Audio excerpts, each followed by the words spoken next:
Assalamualaikum warahmatullahi wabarakatuh. Perkenalkan, nama saya Siti Mahira Nasya dengan NIM 2210852035. Akan mempresentasikan skripsi saya dengan judul Diplomasi Budaya Korea Selatan terhadap Indonesia melalui Korea Creative Content Agency atau KOCA.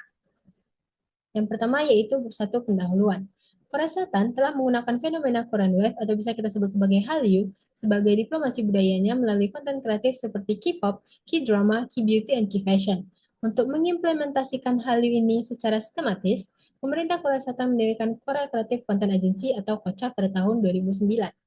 Kehadiran KOCA di Indonesia sebagai kantor cabang pertama di Asia Tenggara sejak tahun 2016 membawa transformasi signifikan dalam pola distribusi dan visibilitas konten budaya Korea di media nasional Indonesia melalui platform digital, televisi nasional, dan event-event budaya yang diselenggarakan oleh KOCA.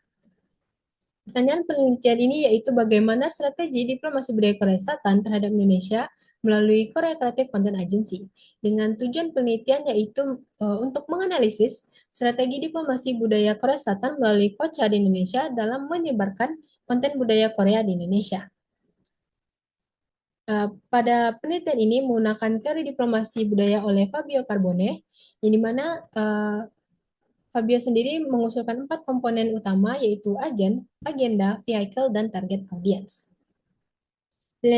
Penelitian ini menggunakan deskriptif kualitatif dengan batasan penelitian pada tahun 2023 hingga 2024. Selanjutnya yaitu bab 2, diplomasi budaya Korea Selatan melalui Korea Creative Content Agency. Korea Selatan mulai menginstitusionalisasi Korean Wave-nya sebagai strategi nasional sejak krisis ekonomi pada tahun 1997, di mana pemerintah secara sadar menjadikan industri budaya sebagai sektor unggulan ekspor. Nilai ekspor konten budaya Korea pada tahun 2021 mencapai 12,4 miliar US dollar, bahkan melampaui beberapa sektor manufaktur utama dari Korea Selatan itu sendiri. KOCA didirikan pada tahun 2009 sebagai lembaga di bawah Ministry of Culture, Sport and Tourism dengan 3 fungsi utama yaitu sebagai sistem pendukung komprehensif bagi industri konten Korea, fasilitator ekspansi global, dan pendukung citra positif Korea Selatan di mata dunia. Peluncuran New Southern Policy oleh Presiden Moon Jae-in pada November 2017 di Jakarta menempatkan Indonesia sebagai core partner Korea Selatan di Asia Tenggara. Di tahun yang sama, hubungan bilateral antara Indonesia dan Korea Selatan itu ditingkatkan menjadi Special Strategic Partnership yang menjadi fondasi legal bagi operasionalisasi KOCA di Indonesia. Selanjutnya yaitu bab 3 Indonesia sebagai pasar strategis bagi konten kreatif Korea Selatan. Korean Wave ini masuk ke Indonesia pada awal tahun 2000-an melalui drama televisi dan berlanjut dengan berkembangnya K-pop pada akhir 2000-an hingga awal 2010-an dan mencapai puncaknya pada pertengahan tahun 2010-an hingga awal 2020-an ketika digitalisasi dan platform streaming menciptakan akses tanpa batas terhadap konten Korea.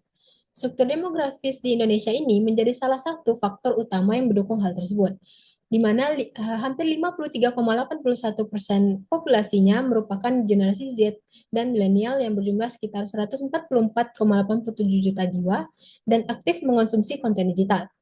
Selain itu, Indonesia juga menempati posisi ketiga sebagai pasar K-pop terbesar di dunia. Kondisi tersebut yang kemudian mendorong Korea Selatan untuk menempatkan kantor cabang KOCA pertama di Asia Tenggara di Indonesia pada Oktober 2016 yang langsung diikuti dengan penandatanganan MOU bersama Televisi Nasional Indonesia yaitu MNC Group sebagai langkah awal dalam membangun ekosistem distribusi konten Korea di Indonesia.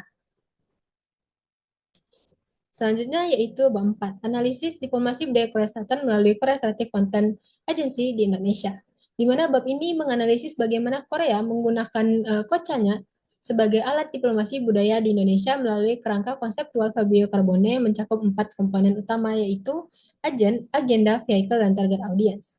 Hasil analisis menunjukkan bahwa strategi diplomasi budaya Korea Selatan melalui KOCA di Indonesia dapat dipahami secara sistematis melalui keempat komponen tersebut. Temuan dari penelitian ini menunjukkan bahwa diplomasi budaya yang dijalankan oleh KOCA dilakukan melalui mekanisme koordinasi berlapis antara pemerintah Korea Selatan itu sendiri dengan mitra lokal Indonesia. Penyebaran konten kreatif Korea yang berakar pada kepentingan nasional, promosi dialog antar budaya yang menghasilkan kolaborasi industri kreatif yang konkret, serta penargetan audiens secara strategis yang mencakup generasi muda Indonesia itu sendiri dan pelaku industri kreatif sebagai mitra kolaboratif. Yang pertama yaitu KOCA sebagai pelaksana diplomasi budaya Korea Selatan di Indonesia. KOCA sendiri menjalankan perannya melalui mekanisme koordinasi tiga arah, yaitu menerima mandat kebijakan dari Kementerian MCST, mengoordinasi aktor industri kreatif Korea seperti CJINM, serta membangun kemitraan dengan sektor publik dan swasta Indonesia seperti MNC Group dan Jakarta Fashion Week.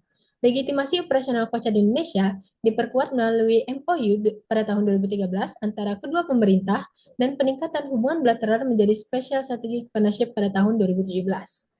Pelaksanaan program diplomasi budaya KOCA yang terstruktur. Agenda diplomasi budaya yang dilakukan oleh KOCA diwujudkan melalui dua dimensi yang saling melengkapi, yaitu penyebaran konten kreatif Korea yang merupakan turunan dari kepentingan dari nasional Korea Selatan itu sendiri pasca krisis tahun 1997 yang dieksekusi melalui ekosistem program seperti Welcome, Key Content Supporter, dan partisipasi dalam pasar konten internasional. Selain itu, promosi dialog antar budaya dijalankan melalui penyelenggaraan festival seperti On Hallyu dan MUKON serta program business matching seperti Core ASEAN, Key Content Business Week 2023 yang berhasil menghasilkan lebih dari 500 pertemuan bisnis dan 7 nota kesepahaman antara pelaku industri kreatif Korea dan Indonesia. Selanjutnya, sarana yang digunakan.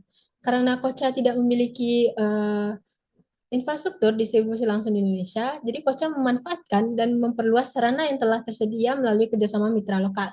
Sarana yang digunakan bersifat berlapis mulai dari kolaborasi dengan MNC Group yang menguasai lebih dari 40% pangsa pasar televisi nasional, penyelenggaraan event berskala besar seperti Key Content Expo dan Korea 360 yang menarik sekitar 73.000 pengunjung, peningkatan konser K-pop sebesar 86% pada tahun 2024, hingga pemanfaatan platform digital di mana Instagram KOCA Indonesia memiliki sekitar 32,4 ribu pengikut, jauh melampaui dari akun-akun KOCA di negara lain yang hanya berkisar 4 ribu.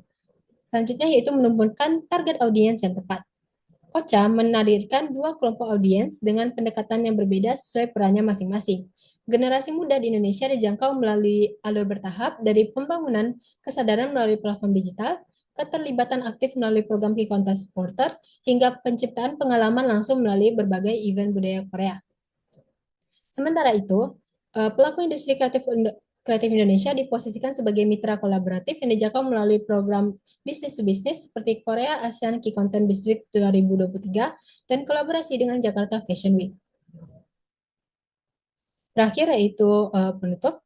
Kesimpulan yaitu penelitian ini menunjukkan bahwa diplomasi budaya Korea Selatan melalui KOCA di Indonesia dijalankan secara sistematis melalui mekanisme koordinasi yang melibatkan berbagai aktor secara terintegrasi.